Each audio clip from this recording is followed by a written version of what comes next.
मैं नहीं समझता कि ये माशरे में नए आने वाले बच्चों को जो ये बताने की कोशिश कर रहा है ये रजब बट, ये कोई काबिल तहसीन है, ये काबिल इस्ताइश है। 295 वाला मामला, परफ्यूम वाला मामला सामने है। नाकाबिल जमानत जुर्म है और नॉन कंपाउंडेबल ऑफेंस है। ये तमाम के तमाम लेबल जो है रजब भट्ट के ऊपर जाके लगते हैं। ये सबसे ज्यादा तनाज़ात में घिरे हुए यूट्यूबर नजर आए हैं। किसी के मजहबी जज्बात बजरू हों तो ऐसे शख्स के लिए 295A में 10 साल सजा है। अस्सलाम वालेकुम नाज़रीन, आप देख रहे हैं एक्सप्रेस डिजिटल और मेरा नाम है मोहम्मद हारून। रजब भट्ट तनाज़ात का नाम, पहले यूट्यूबर हुआ करते थे, एक बहुत बड़ा नाम था यूट्यूब की दुनिया का और गुज़िश्ता साल पाकिस्तान में सबसे बड़े कंटेंट क्रिएटर के तौर पर इनका नाम सामने आया था। लेकिन इस साल से जब ये शुरू हुआ है तब से लेकर अब तक ये सबसे ज़्यादा तनाज़ात में घिरे हुए यूट्यूबर नज़र आए हैं।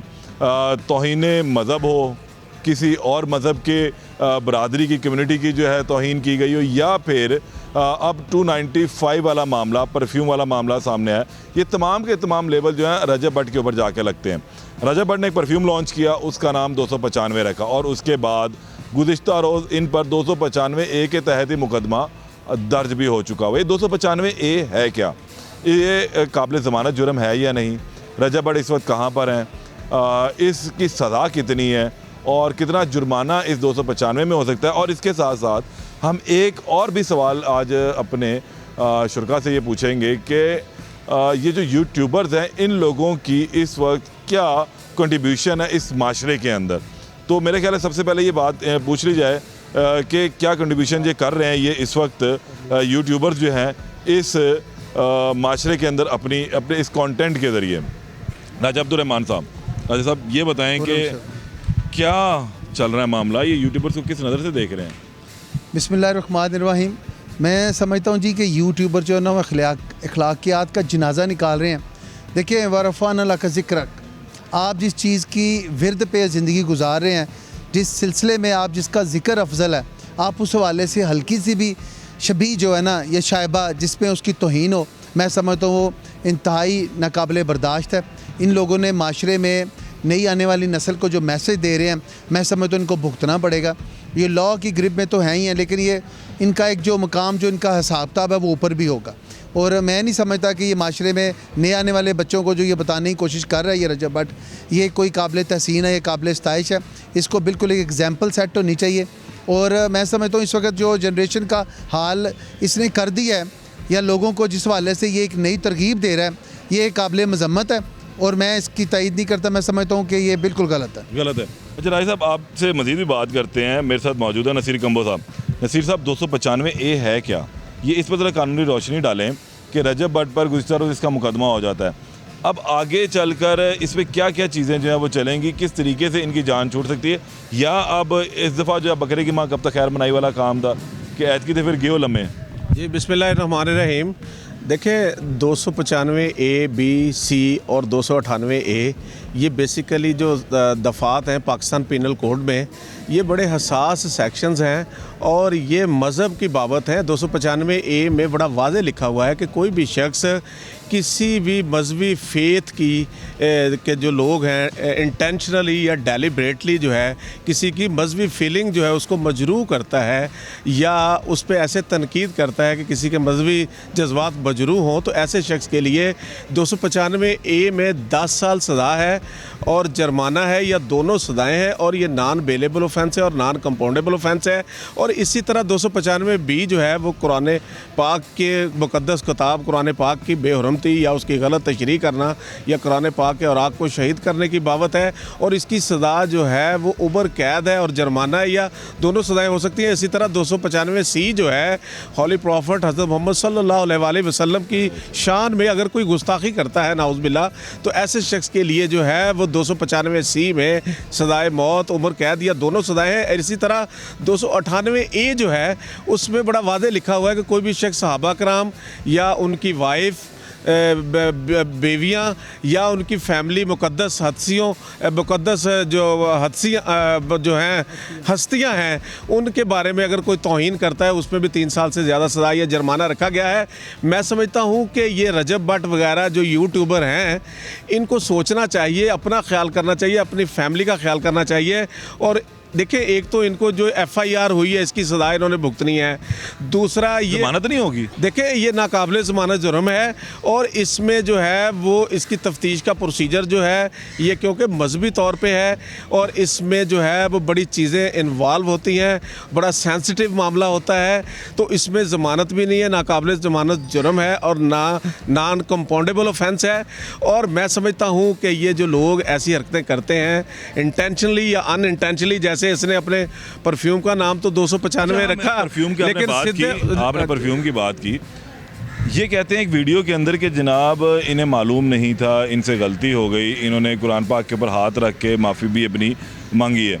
तो जैसे ये 2, 9, 5 नंबर रख रहे थे, ये तो बेसिकली काम नंबर है ना, तो क्या इनको ये अंदाज़ा नहीं था कि 295 की इधर क्या अहमियत, और आखिर इन्होंने क्यों सोच के 295 रखा? तो कुछ ना कुछ तो जेहन में होगा पीछे बैक एंड पे। देखें, मैं समझता हूँ कि इन्होंने जो भी इनकी इंटेंशन थी, इसके बाद इन्होंने अगली बात की कि सिद्धू मूसेवाला को इन्होंने कोड किया कि वो मेरे जो हैं वो मैं उनका फॉलोअर हूँ, उन पे भी 295, इंडिया पे भी 295 ABC जो हैं वो मज़हब की बाबत ही है। तो इसका मतलब है कि अगर उन्होंने सिद्धू मूसेवाला को कोड किया है तो उनको 295 की सेंसिटिविटी का बिल्कुल पता है और इन्होंने इंटेंशनली किया है और इंटेंशनल एक्ट है। और इससे देखिए ये खुद भी सजा भुगतेंगे, अपनी जान को भी इन्होंने खतरे में डाला है। ये एक इस्लामी बच मुल्क कैसे है। सकते हैं? अब बच देखिए ऐसे ही है कि FIR हुई है, उसकी तफ्तीश है, तफ्तीश के प्रोसेस में अगर कोई ऐसी खामियां होती हैं या प्रोसिक्यूशन जो है उस पर है कि वो एविडेंस का जो मयार है वो दें या जो इन पे इल्ज़ाम है वो सबूत दें,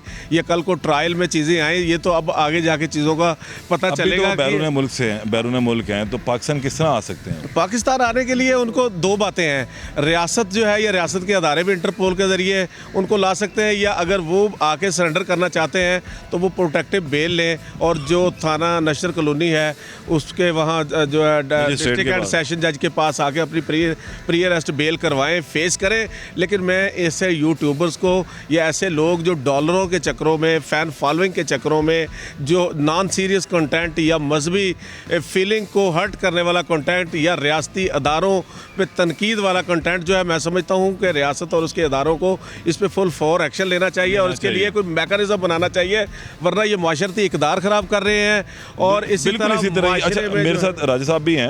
राजा साहब, ये आपने सुनी सारी बात और आप खुद भी वकील हैं कि 295 और ये पूरी सीरीज़ है A, B और C, इसमें ये बहुत ही सेंसिटिव किस्म के मामलात के लिए रखी गई है। अब रजब ने ये जानबूझकर किया या उससे गलती से ये गलती सरजर्द हो चुकी हुई है, अब ये तो मामला हुआ, तो किस तरीके से इनकी जो है वो चीज़ें बेहतर हो सकती हैं, इनकी बचत हो सकती है सारे मामले से? देखिए जी, ये पीका की गिरफ्त में भी आता है। इसमें जो ये सारा सिलसिला है, मैं समझता हूँ FIA भी इस पर गिरफ्त कर सकता है।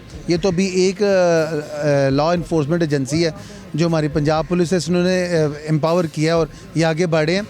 इसमें देखें, इनको ये अपनी फैमिलियों तक ही रहते हैं, जिन्हें नचा नचा के ये सारे अपने डॉलर या पैसे कमा रहे थे और अपने फैमिलियों के वो ग्रोमिंग का ये बता रहे थे। ये मज़हब और माशरा और पाकिस्तान की तरफ पता नहीं क्यों बढ़ रहे हैं। काम ही नहीं था। हाँ, मतलब ये अपनी जो तो यार इनका वो भी नहीं है जो ये माशरे के साथ इस वक्त कर रहे हैं। लेकिन देखें, ये अपने ये थर्ड क्लास किस्म की ये जो फैमिलीज़, जिन्हें पहले हम कहते हैं वो एक मखसूस एरिया था जहाँ पे ये पहले रहते थे, तो इन्हें यहाँ पे ला के अब इन्होंने सारा सिलसिला जो वो ख़राब कर दिया।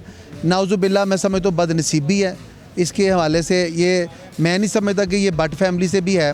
ये सो कॉल्ड जो भी एक थर्ड क्लास किस्म की इसकी जो एवेल्यूशन की जा रही है जी कि ये बड़ा वीलॉगर या जो भी इसमें है। भाई साहब, मैं आपको काट रहा हूँ, ये ट्रेंड ही बन चुका है, कभी कुछ ये यूट्यूबर्स जो हैं अपने, देखिए जी, कभी गंदी रिलीज अपनी मूवीज़ खुद बना के ये कर रहे हैं। इस पे तो एक पूरी, मैं समझता हूँ साइबर जो है ना इन्फोर्समेंट एजेंसी बनने जा रही थी, और मैं समझता हूँ गवर्नमेंट को इस पे नोटिस लेना चाहिए और इस हवाले से उसे देख करना चाहिए कि कुछ ऐसी एग्जाम्पल सेट करनी चाहिए। ये जो अपनी वीडियोस खुद नेकेड जो है वो सारे मामला को ला के लोगों में अपने जो व्यूवर्स बढ़ाते हैं, ये तो कंटेम्प्ट होना चाहिए। मैं अपने बच्चों को, आप इस माशरे को क्या दे रहे हैं?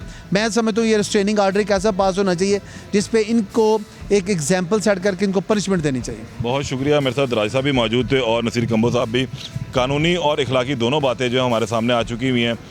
नसीर कंबो साहब ने बताया कि रजब भट्ट के खिलाफ जो FIR दर्ज हुई है, अब इसके नताइज क्या हो सकते हैं, कितनी सज़ा जो है उन्हें मुमकिन तौर पर इस केस में हो भी सकती है। और राजा साहब ने हमें ये भी बता दिया कि इन लोगों की वजह से माशरा इस वक्त जो है बेरारवी का शिकार होता जा रहा है। इनको जो है बंद बांधने की ज़रूरत है, इनके खिलाफ कार्रवाई करने की हुकूमती सतह पर इंतहाई ज़रूरी है। इन लोगों को जकड़ दिया जाए ताकि ये लोग माशरे में बिगाड़ पैदा करने के मज़ीद काबिल ना रहे, और इनको ऐसा एग्जाम्पल के तौर पर सेट किया जाए ताकि आने वाली नस्ल जो है अच्छे लोगों को अपना रोल मॉडल बनाए। नबी करीम हज़रत मोहम्मद मुस्तफ़ा सल्लल्लाहु अलैहि वसल्लम जो है उनके रोल मॉडल होने चाहिए, ना कि ऐसे यूट्यूबर जिनकी ना तो तालीम है ना ही कोई तरबियत है, और फिर वो माशरे में इस किस्म का बिगाड़ पैदा करने का सबब भी बन रहे हैं। बहरहाल दोबारा मुलाकात करते हैं, तब तक के लिए इजाज़त दें। अल्लाह निगहबान।